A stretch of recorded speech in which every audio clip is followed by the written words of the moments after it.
지켜주시네. 놀라지 마라, 겁내지 마라. 주님 나를 지켜주시네. 내 맘이 힘에 겨워 지칠지라도 주님 나를 지켜주시네.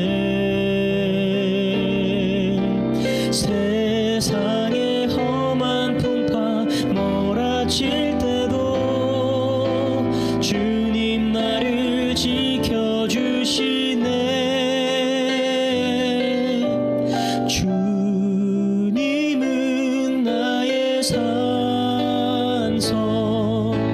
주님은 나의 요새, 주님은 나의 소망, 나의 힘이 되신 여호와.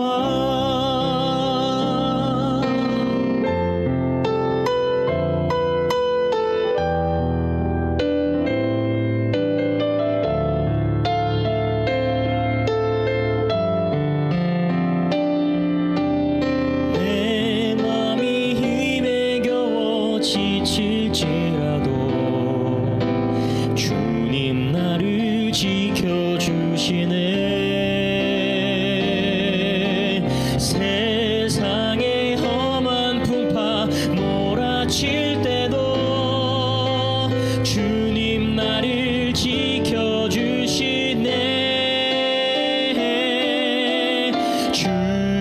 주님은 나의 산성, 주님은 나의 요새, 주님은 나의 소망,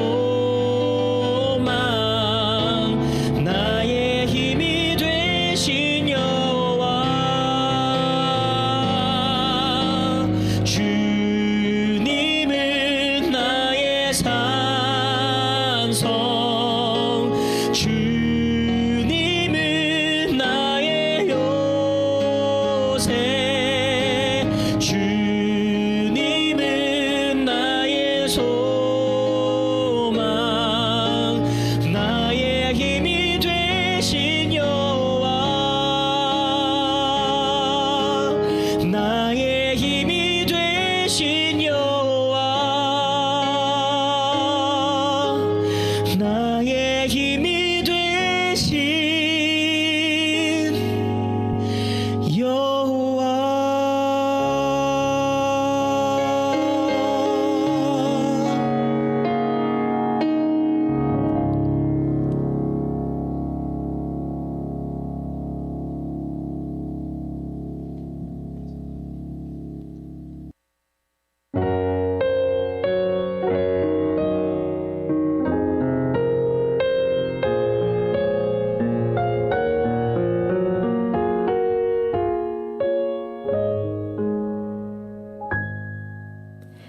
난 내가 차라리 한 송이 꽃이라면 계절 따라 조용히 피고 지면 그만일 텐데 복잡한 인생길 애써 싸우잖아도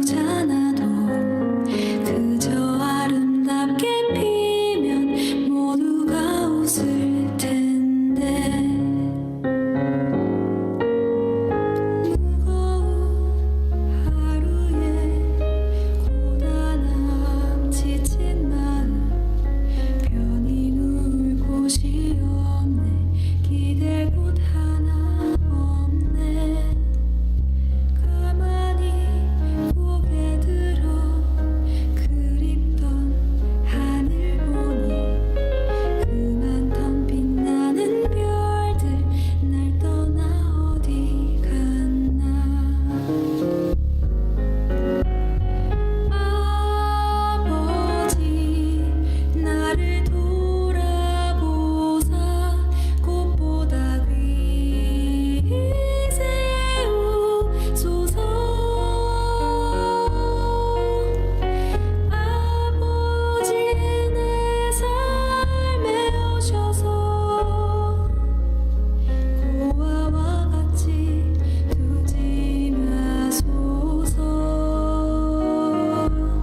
사랑이 많으신 하나님 아버지, 오늘 행복한 안식일 저희에게 허락해 주심에 감사합니다. 주님, 한 주 동안 또 힘써 일했던 주의 자녀들이 주님께서 우리에게 주신 이 안식일을 통하여 쉼을 얻고 또 하나님 만나는 귀한 시간 갖기 원합니다. 주님, 이 안식일을 통하여 저희가 회복되고 또 하나님의 사랑으로 가득 채워지는 그런 귀한 시간 될 수 있도록 인도하여 주시옵소서. 이 시간 또 아버지께 예배드리고자 합니다. 주님께 나아올 때에 저희들의 마음을 열어주셔서 주의 말씀을 통하여 우리들의 삶이 조금씩 예수님을 닮아갈 수 있도록 인도하여 주시옵소서. 특별히 주의 종을 단위에 세우셨사오니 그의 입술을 주관하여 주시고 성령 하나님 이곳에 함께 임재하여 주셔서 주의 종에 통한 하나님의 말씀으로 인하여 저희들의 삶이 더욱더 예수님으로 가득 채워질 수 있도록 주님 인도하여 주시옵소서. 이 안식일 주님을 통하여 더욱더 행복한 안식이 될 수 있도록 인도하여 주시옵기를 저희를 사랑하시는 예수님의 이름으로 간절히 기도합니다. 아멘.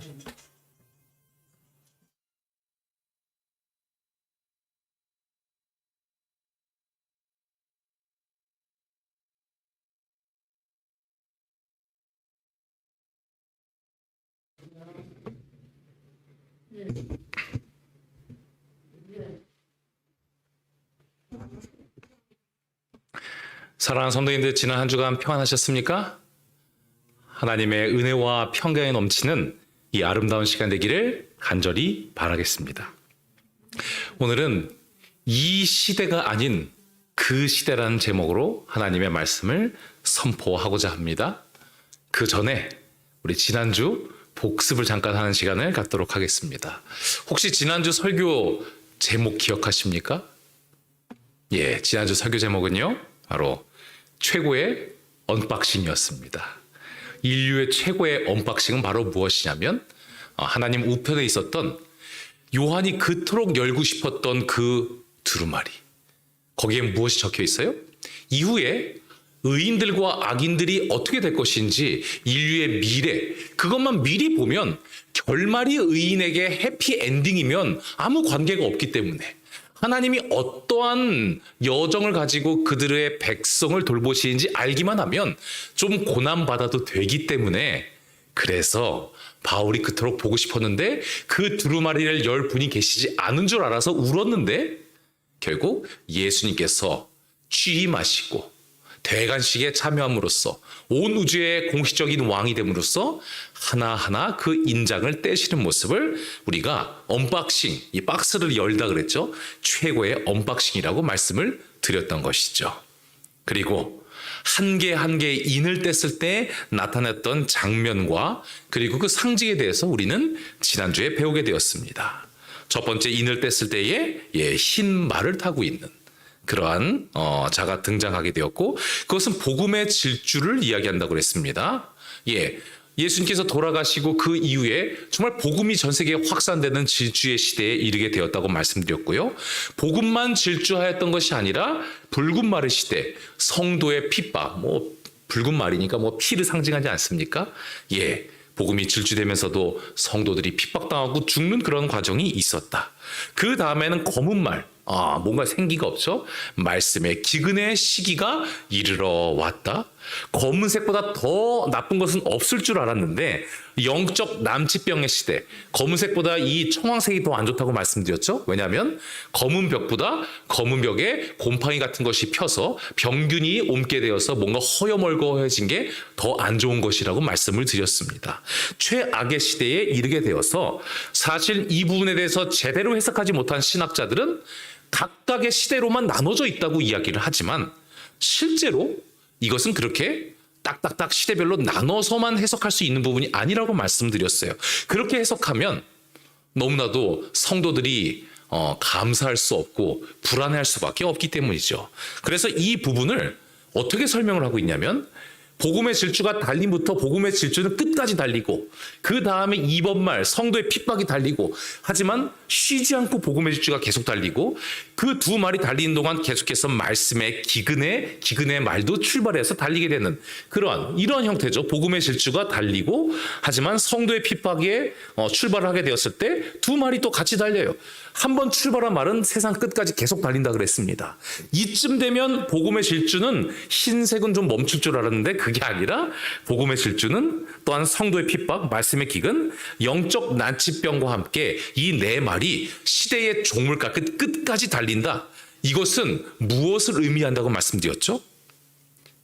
우리가 믿고 있는 이 교회, 이 세상이 아무리 영적 난치병으로 인해서 병들고 또한 말씀의 기근으로 인해서 사람답지 못하고 성도답지 못한 사람들이 많아진다고 할지라도 하나님을 제대로 믿어서 우리가 핍박을 받는다고 할지라도 그 가운데서 여전히 흰 말도 함께 달리고 있다. 사람들이 이렇게 살아가고 있어도 하나님의 복음은 끝까지 전달되고 있으며 그리고 하나님의 나라는 여전히 확장되고 있고 하나님께서 하실 일을 하신다. 그리고 말씀드렸죠. 처음부터 이 복음의 주자라는 흰 말이 먼저 출발해도 아예 처음부터 이긴 게임이었다고요. 바로 흰 말은 면류관을 아예 바꾸고 시작을 하였다고요. 예전에 이 조선시대의 황색정표라고 수양대군을 막기 위해서 이 김종서, 이 충신 김종서가 자기 사람을 조정해 드리기 위해서 과거 시험을 볼 때 이 황색 종이를 이렇게 살짝 껴놓는 그러한 일이 있었다고 합니다. 그러면 실력이 없어도 수양대군을 견제하기 위해서 그 사람은 무조건 채용이 되고 임용이 되었던 것이죠. 그것처럼 흰 말은 처음부터 면류관을 받고 이미 1등으로 인정받았던 말. 결국 우리는 아무리 세상이 핍박을 받고 또한 기근이 있고 또한 영적 난치병이 있을지라도 처음부터 면류관을 받은 의의 길, 복음을 전하고 복음대로 살아가는 그러한 신앙의 길을 살아가는 것이 현명한 선택이라는 것이 바로 7인 중에 4인을 통한 우리의 미래요, 우리의 나아갈 길임을 우리가 지난주에 살펴보게 되었습니다. 오직 복음을 따르고 진리를 따르는 한 주가 되셨죠? 설마 이 말씀 지난주에 듣고 바로 잊어버린 거 아니시죠? 혹시 잊어버리셨으면 다시 반복해 드렸으니 반드시 복음의 길을, 진리의 길을 따라가시기 바랍니다. 다른 사람들 핍박받는다고 이 핍박 때문에 예수님 못 믿겠다고 포기하지 마시고요. 세상 사람들이 말씀을 읽지 않고 세상의 집사님, 장로님들이 때로는 목사님들도 이 말씀이 없어 보여서 믿을 만한 교인들이 없다 하면서 에이 뭐 나도 신앙 열심히 할 필요 없지 그러지 마시고요. 영적으로 난치병이 걸린 사람들, 시대가 이런 사람이니 그냥 대충 살겠습니다. 뭔 말씀대로 살아갑니까? 좋은 게 좋은 거죠. 그렇게 살지 마시고요. 결국은 1등할 말인 신말, 복음의 말씀에 순종하는 하나님의 복받는 자녀들 되시기를 간절히 바라겠습니다. 지금까지 4개의 인을 뗐죠? 이제 그러면 몇 번째 인을 떼게 되겠습니까? 이제 5번째 인. 오늘은 5번째와 6번째 인을 통하여서 예수님이 여러분들을 얼마나 사랑하시는지 다시 한번 살펴보는 시간을 갖도록 하겠습니다. 오늘은 이 시대가 아닌 그 시대라고 말씀을 드렸죠. 뭐 말씀 읽으면 해석하지 않으면 이 무슨 말인지도 모르고 잠 금방 오는 지루한 말씀 같습니다. 하지만 그러지 않게 제가 좀 또 해석을 해드리겠습니다. 오늘의 주제 말씀 요한계시록 6장 9절로 10절까지의 말씀입니다. 5째 인을 떼실 때에 내가 보니 하나님의 말씀과 저희의 가진 증거로 인하여 죽임을 당한 영혼들이 제단 아래에 있어 큰 소리로 불러가로되 거룩하고 참되신 대주제여 땅에 거하는 자들을 심판하여 우리 피를 신원하여 주지 아니하시기를 어느 때까지 하시려니까 하니. 요한계시록 6장 9절로 10절까지의 말씀입니다. 여러분들, 특별히 우리 여자 성도님들, 얼굴을 선택을 하실 수 있으면 어떤 연예인을 한번 선택해 보고 싶으십니까? 제가 잘은 모르겠지만 여러분들 다는 아닙니다. 이 사람 얼굴로 하루 정도는 살아보고 싶은 생각이 혹시 드신 적이 없으십니까? 바로 이 배우 손예진이라는 분입니다. 그런데 뭐 제가 이 얘기를 괜히 하는 것이 아니고요. 전 세계에서 가장 아름다운 여인의 1위에 등록이 됐다. 물론 얼마나 권위 있는 그러한 대회인지는 모르겠지만 그래도 이 세계에서 가장 아름다운 여인을 뽑는데 무려 투표가요 1395만 명이 투표를 했다고 합니다. 그러면 그렇게 적게 투표한 건 아니죠, 그렇죠? 예, 생각보다 많은 사람이 했는데 그 중에 전 세계에서 가장 아름다운 여인이 우리나라 여자로 뽑히게 되었다는 것. 뭐 한 국민의 입장에서 기분 나쁜 일은 아니죠. 뭐 저는 뭐 이분 뭐 크게 관련 없고 평상시에 관심 없지만 한국 사람이 이렇게 제일 예쁜 사람이 되었다? 한국 사람으로서는 기분이 나쁠 이유는 없다는 것이죠. 그런데 전 세계에서 오늘날 전 세계에서 이렇게 가장 아름다운 여성 1위가 되었다고 해도 이분 앞에서는 이 손예진 씨는 명함도 내밀지 못합니다.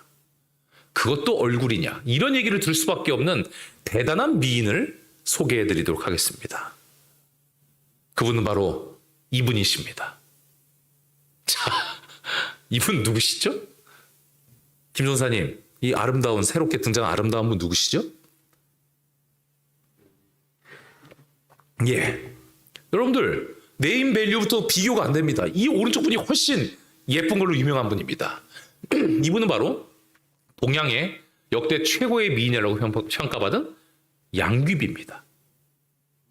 지금 방송실에서 탄식 소리가 들렸습니다. 예. 저렇게 먼 곳에서. 예, 양귀비. 여러분, 자, 양귀비 얼굴 가지실래요? 손예진 얼굴 가지실래요? 저는 남자인데도 전혀 양귀비 얼굴을 가지고 싶지 않습니다. 그런데 이 양귀비는 경국지색이라고 나라를 망가뜨릴 정도로 아름다운 여인이란 평을 받았었죠. 자, 도대체 무슨 일일까요? 양귀비가 뭐 잘못했나요? 그건 아니죠. 시대의 문제입니다. 그렇죠? 양귀비가 살던 그 시대는요. 양귀비가 최고 미녀였답니다. 이렇게 생긴 사람, 그때는 이 손예진 같이 마른 사람은 저 애기도 못 낳고 여자도 아니다 뭐 이런 시대고요. 이렇게 복스럽고 통통하고 동글동글한 여인이 황제의 마음을 뒤흔드는 이 당나라 시대의 최고의 미인이었다는 것이죠. 어떻게 생긴 게 중요한 것보다는 어찌 보면 시대가 더 중요한 것 같지 않습니까? 저 같은 얼굴도 어떤 시대에는 꽤 인정받는 얼굴일 수도 있었다는 것입니다. 그러므로 혹시 얼굴 때문에 뭐 자존감에 이런 거에 조금 상처 있는 분들은 역사적으로 여러분들 얼굴에 맞는 시대를 찾으시면서 위안을 삼으시면 되겠습니다. 왜냐하면 우리가 그 시대에 태어났으면 괜찮을 뻔했거든요. 김아람 도사님은 지금 괜찮으니까 괜찮으십니다. 자, 중요한 것은요. 이토록 시대가 중요하다는 거예요. 절대적인 무슨 미나 잘하고 이런 것이 중요한 것이 아니라 사람은 시대를 잘 타고 태어나고 또한 다가올 시대를 잘 준비하는 것도 매우 중요하다는 것을 우리가 알 수가 있다는 것이죠.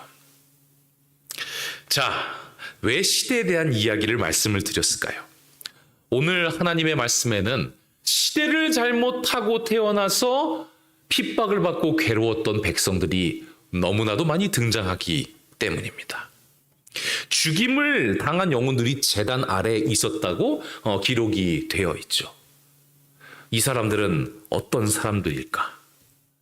자, 근데 그 사람들이 하는 이야기가 제발 이 땅에 거하는 자들을 심판하여. 근데 이게 성경 원어를 따지면 땅에 거하는 사람들은 이 죽임을 당한 영혼들을 핍박한 사람들입니다. 그런데 이 사람들을 이제 죄 지었으니 하나님 좀 빨리 죽여버리십시오 라고 하는 그 심판의 이야기가 아니고 결과적으로는 이 세상 마지막 시대에 일어날 재판을 좀 빨리 해달라는 거예요. 뭐 재판하다 보면 원고인, 피고인 뭐 다 있잖아요. 그래서 이런 억하심정이나 복수의 감정이 아니라 하나님 우리들이 억울하게 죽었으니 하나님 제발 빨리 좀 심판을 열어달라는, 언제 심판을 열어주셔서 우리의 피를 신원하시겠습니까 하는 이런 모습을 보게 되는 것입니다.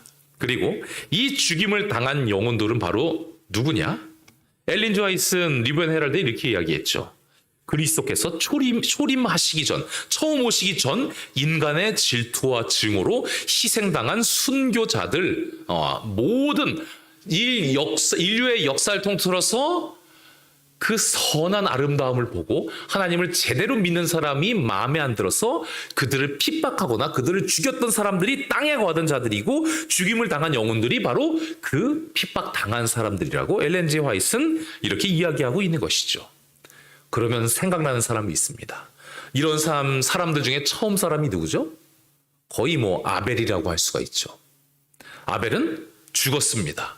죽은 이유가 뭘 잘못하고 태어났어요? 시대를 잘못하고 태어났어요. 이 시기, 아벨이 살던 시기는요, 착하면 죽는 시기입니다. 다시 한번 설명을 드리겠습니다.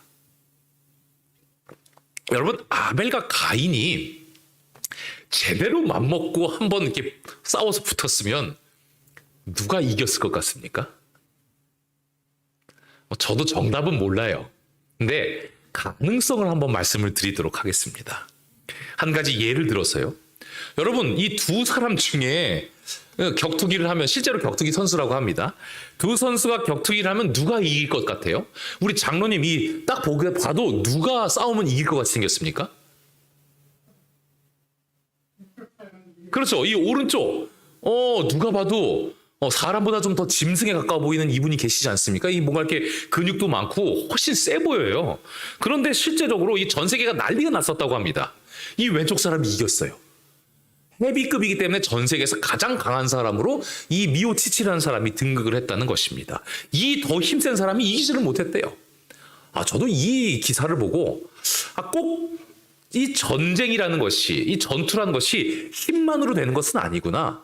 기술과 이 경험도 중요하겠구나라는 것을 깨닫게 되었죠. 힘은 실제로 이 오른쪽 사람이 훨씬 강했다고 합니다. 자, 여러분, 가인이 아무리 농사를 많이 져서 그래서 수많은 무거운 작물들을 들어서 이두니 삼두니 복근이니 광배니 근육이 생겼다고 쳐보세요. 그런데 가인은요, 자신의 곡물들, 식물들을 지키기 위해서 기껏 싸우는 존재가, 전쟁을 치렀던 존재가 누군지 아십니까? 기껏해야 까마귀나 까치입니다. 그래요, 안 그래요? 아무리 근육이 있어도 싸우는 대상이 그거밖에 안 돼요. 전투 경험이 그거밖에 안 됩니다. 그런데 아무리 아벨이 호리호리했는지도 모르지만 아벨은 호리호리해 보였어도 이 양들을 누구로부터 막았던 존재예요? 늑대와 이리와 사자호랑이, 아벨이요, 그 맹수들로부터 양들을, 이 가축들을 지켰던 그러한 존재예요. 이런 존재들 무시했다가 당한 성경의 인물 있죠? 골리앗입니다. 이 소년 다윗, 하나님의 힘이 임했기도 했지만 그 평상시에 맹수들보다 골리앗은 약합니다. 하나님이 함께 하시는데 뭐가 문제입니까? 무시했다가 양치는 사람한테 죽었어요. 자, 제 말에 설득당하셨으면 실제로 제대로 싸웠으면 누가 이겼을 것 같습니까? 저는 아벨에게 걸겠습니다. 아벨이 훨씬 잘 싸웠을 가능성이 높죠. 제 생각입니다. 하지만 중요한 것은 이 아벨은 자신의 죽음을 향한 폭행을 당하고 있는 순간에도 반항하지 않고 형이 하고 싶은 대로 냅두는, 가인이 죄를 짓는데 그를 막을 수 있는 방법은 폭력밖에 없음이 확실했지만 나는 폭력을 쓰지 않고 예수 그리스도를 닮겠다는 마음으로 그저 당하다가 죽게 됐던, 이 폭력의 시대에 태어나서 불쌍하게 그렇게 착해서 죽어버렸던 존재가 누구예요? 아벨이었던 것이죠. 시대를 잘못 만났죠. 아담과 하와, 그 부모가 죄를 짓지 않았으면 이 착한 사람이 더 인정받고 더 죽지도 않는 아주 좋은 시대인데, 부모가 망쳐놓은 잘못된 시대에 태어나서 피해를 입었던 아벨의 삶을 우리가 바라보게 되는 것입니다. 그 이후에 시대를 잘못 태어나서 착한 일을 하고도 죽었다는 사람들이 얼마나 많습니까? 그 악했던 사울 왕의 아들 요나단, 시대를 잘못 태어나서 자신이 왕이 될 수 있었음에도 불구하고 자신의 동무였던 다윗에게 왕위를 포기하고 결국은 죽게 되죠. 므낫세에게 톱에 썰려서 죽었던 이사야 선지자, 착해서 죽었어요. 아담과 하와의 시대, 이 에덴 동산의 시대였으면 그렇게 착한 사람 안 죽었습니다. 스데반 어떻게 됐습니까? 순교당하였는데 시대를 잘못 만나서 순교당하고 피해를 겪게 된 것입니다. 그 죽임을 당한 영혼들이 하나님께 땅에 거하는 자들을 심판하여 주고 우리를 신원하여 주시옵소서. 자, 아직 그들의 시대가 찾아오지 않았기 때문에 이렇게 될 수밖에 없는 것이죠.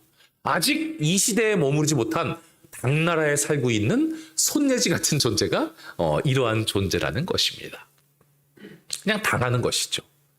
하나님을 믿고 성경대로 살다 보니 억울한 것도 풀지 못하고 당하는 사람들을 상징하는 것입니다. 자, 이제 이 사람들이 활개를 펼 수 있는 새로운 시대, 6번째 인이 떼어지게 됩니다. 그때는 큰 지진이 납니다. 6번째 인을 뗄 때에 큰 지진이 나며 해가 총감같이 검어지고 하늘의 별들이 땅에 떨어지고 하늘은 종이축이 말린 것 같이 떠나가고 각 산과 섬이 제자리에서 옮기는 이러한 시대. 자, 이것이 이전에 죽임을 당했던 사람들과 관계가 없는 것 같죠? 그런데 이것은 15절, 새로운 시대가 일어나기 직전에 일어날 징조에 관한 아주 명확한 표현인 것입니다. 자, 그리고 이 15절에 땅의 임금들과 왕족들과 장군들과 부자들과 강한 자들이 각 종과 자주자가 굴과 산과의 틈에 숨게 되는 시절. 이 사람들이 어떤 사람들이에요? 6장 15절에 바로 땅에 거하던 자들, 이 죽임을 당한 자들을 핍박하던, 정확히 말씀드리면 이 죄악의 시대를 잘 만난 사람들입니다. 시대를 잘 만나서 행복한 사람들. 핍박하는 게 좋아요. 다른 사람들을 잘 괴롭히고 억울한 거 내 스스로 풀어버리고 내가 보통 사람이 아니라는 거 보여주면 이 세상에서 인정받죠. 그렇게 악한 마음을 가지고도 시대를 잘 만나서 떵떵거리고 행복하던 사람들이 이러한 징조 이후에 새 시대를 맞아서 어디에 숨기 시작했다는 것입니까? 예, 굴과 산 바위 틈에 숨게 되는 시대가 오게 된다는 것이죠. 하나하나 이런 일들이 일어났는지 제가 설명을 해드리겠습니다. 큰 지진이 났다 그랬어요? 큰 지진 났어요, 안 났어요? 이제 그러한 비슷한 일들이 연달아서 일어났던 시대가 있습니다. 1755년 11월 1일에 리스본 대지진. 누가 보더라도 성경적으로 이때쯤 맞는 그 시절에 이러한 큰 지진이 일어났고요. 지진만 일어났으면 지진이야 한두 개도 아닌데 그걸 가지고 뭘 이거라고 표현합니까? 새 시대의 전조라고 어떻게 표현할 수 있습니까? 그런데 연이어서 크게 차이가 나지 않는 시대가 연달아서 일어나게 되는 것이죠. 그 다음에 어떤 일이 벌어졌어요? 하늘에 12절처럼 해가 총단같이 검어지고 온달이 피같이 된 일이 바로 1780년, 여러분들 예전에 예언 설교 들으실 때 많이 들은 내용입니다. 암흑일, 말도 안 되는 초자연적인 현상, 정말 하루 종일 깜깜하게 되고 이러한 성경 그대로 펼쳐졌던 시기가, 이해할 수 없는 시기가 찾아오게 되었던 것이죠. 또 다음에는 무엇이 있어요? 하늘의 별들, 13절, 하늘의 별들이 무화과 나무가 대풍에 흔들려 섬과 실이 떨어진 것 같이 땅에 떨어졌던 그 시기 찾아왔습니까? 안 찾아왔습니까? 1833년, 불과 50년 뒤에 바로 유성 소나기가 떨어졌던 일들. 이것이 다른 시기, 다른 세대라고 말할 수 없게 불과 이 모든 것들이 크게 한 100년 그 내외에서 모든 일들이 다 벌어진 것을 우리가 보게 되는 것이죠. 자, 중요한 것은 14절. 하늘이 종이축이 말린 것 같이 떠나가고 각 산과 섬이 제자리에서 옮기었다는 것. 이것은 아직 새로운 시대가 임하기 전에 성취되지 않은 예언이라고 우리는 해석합니다. 왜냐하면 이런 일은 없었습니다. 하늘이 말리게 되는 것은 우리가 보고 있는 안정적인 이 하늘이 없어지는 그러한 시대인데 뭐 그러한 시대 아직 없었죠. 그리고 산과 섬이 제자리에서 옮기는 것도 없어요. 그리고 아직 이 시기가 안 온 걸 감사하시기 바랍니다. 이거 오면요, 곧바로 아직 준비되어 있지 않은 사람들은 굴과 산 바위 틈에 숨게 되는 시기가 오기 때문에 아직 하나가 성취도 안 된 것이 아직 우리에게 기회가 있고, 그리고 우리에게 은혜의 시기가 있다는 좋은 기별이라는 것입니다. 이 시기, 결국 이 땅의 임금들과 왕족들이 바위에 숨는 시기에는 어떠한 백성이 이제 시대를 잘 만났습니다라는 평가를 듣게 될까요? 바로 요한계시록 6장 11절에 각각 저희에게 흰 두루마기를 주시며, 흰 두루마기는 설명 안 해도 무슨 의미인지 아시겠죠? 바로 흰색은 성경은 뭐 좀 모르겠으면 하나님의 것이라고 생각하면 되고요. 뭐 좀 모르겠으면 그냥 승리라고 생각하시면 됩니다.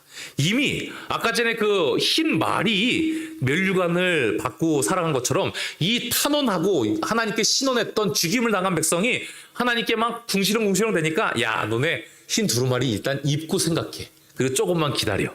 너희들 이미 너희들은 아직 시대는 잘 만나지 않았지만 너희들 마지막에 이 흰색 옷으로서 승리를 보증받은 그러한 백성이야. 그러니까 걱정하지 말고 내 말씀대로 살아가는 것이 어떻겠니라고 하나님께서 하시는 것이죠.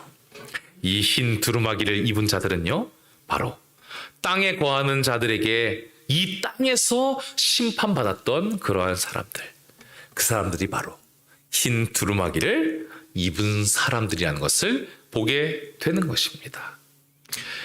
자, 우리가 여기서 오늘 설교 중에 한 가지만 기억하시기 바랍니다. 다 잊어버리셔도 돼요.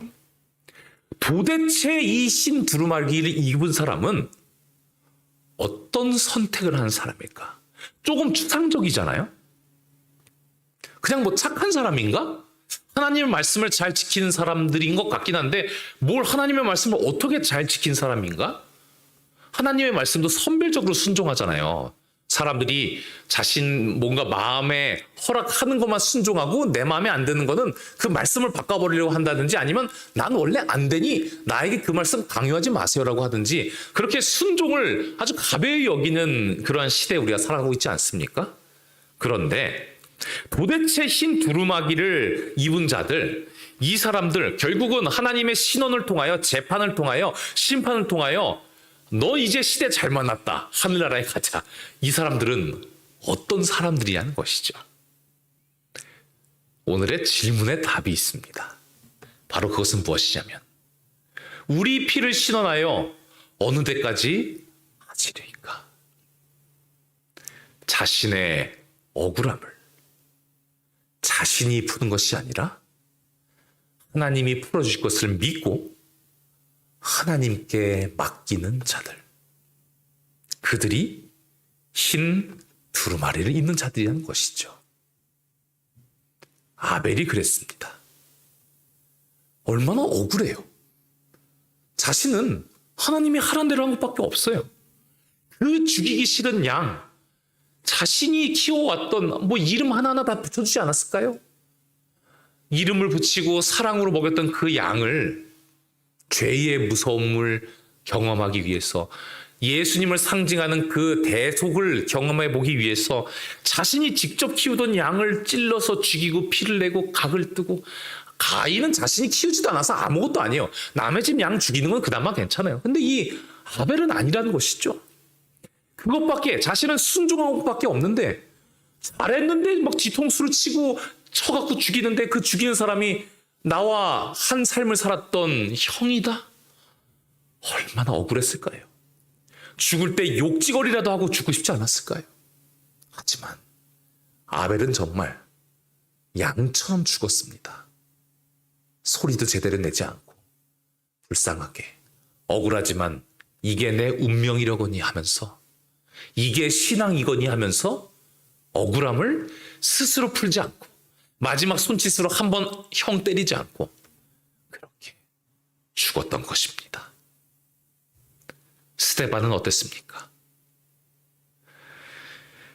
이 죄를, 나를 죽이는 저 돌을 던지는 자들의 죄를 저들에게 돌리지 마시고 그들을 사하여 주시옵소서. 그 말을 하고 자니라. 공통점이 있죠. 억울한 것을 내가 풀지 않았어요.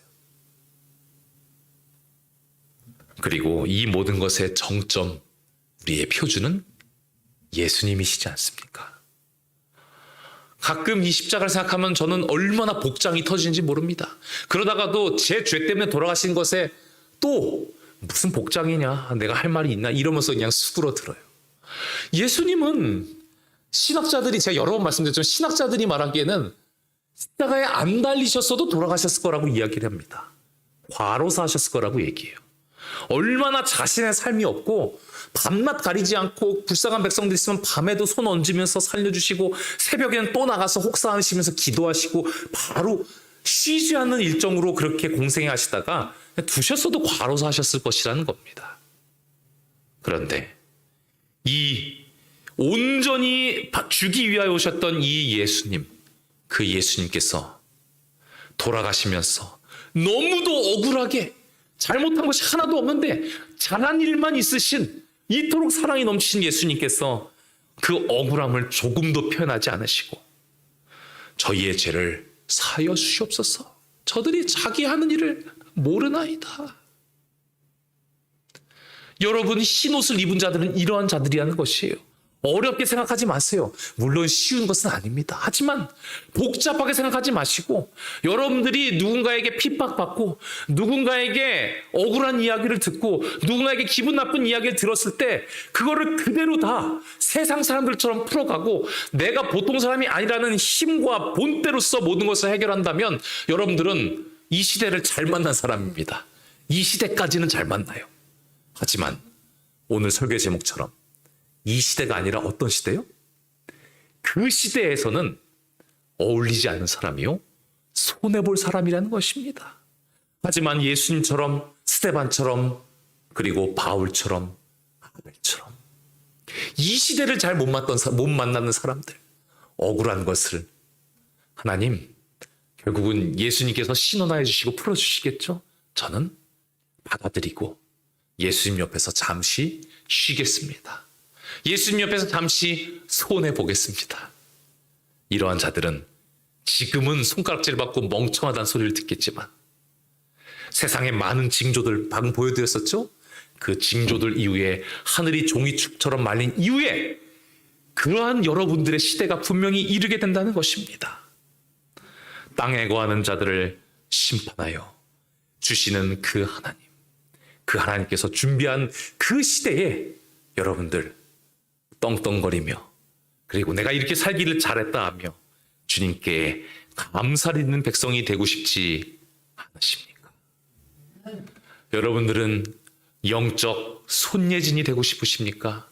영적 양귀비가 되고 싶으십니까? 아직 손예진의 시대가 오지 않았어요. 여러분들은 영적 당나라의 시대에 살아가고 있습니다. 그렇다고 해서 여러분들 당나라의 시대로 돌아간다 그러면 여러분들 양귀비 얼굴 가시겠어요? 이미 손예진의 시대가 올 걸 알고 있는데 그때도 손예진의 얼굴로 사시겠어요?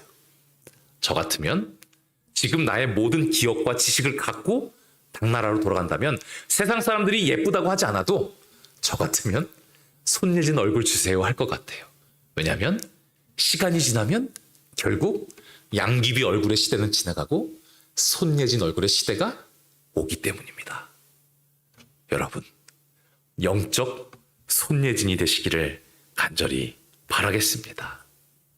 언젠가 새로운 그 시대, 이 시대가 아니라 그 시대에 인정받을 수 있고 그 시대에 웃을 수 있으며 그 시대에 승리할 수 있는 그러한 사람, 다른 사람들에게 핍박받으면 하나님 좀 해결해 주세요.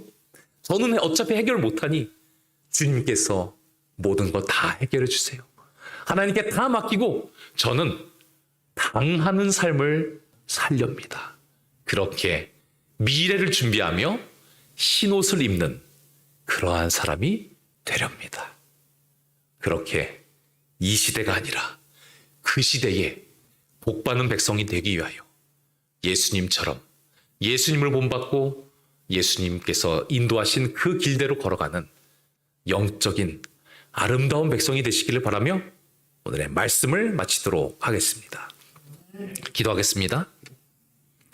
우리의 구원자 되시는 아버지 하나님, 우리에게 어울리는 새로운 시대가 반드시 이루어옴을 알려주신 그 은혜에 감사드립니다. 하나님을 믿는 백성은 어느 곳을 가든지 그 말씀에 순종함으로 예수의 증거가 있기에 시대를 잘못 만났다고 평가받는 것이 당연한 것임을 우리에게 소개하심에 감사드립니다. 아버지 하나님, 5째 이내 살아가는 성도들이 얼마나 괴로운지 우리에게 말씀하여 주셨습니다. 하지만 6째 이내 시대에는 하나님의 말씀대로 살아가고 예수님처럼 아베처럼 살아갔던 백성이 결국 흰 두루마리로 승리를 거두며, 그리고 5째 이내 시대의 사람들은 바위 틈에 숨게 됨을 우리에게 알려주셨사오니 우리가 미래를 준비하는 백성되게 도와주시옵소서. 예수님께서도 우리로 인하여 억울한 것을 사랑으로 이해하시고 우리의 채찍질을 맞으시고 우리의 침뱉음을 맞지 않으셨습니까?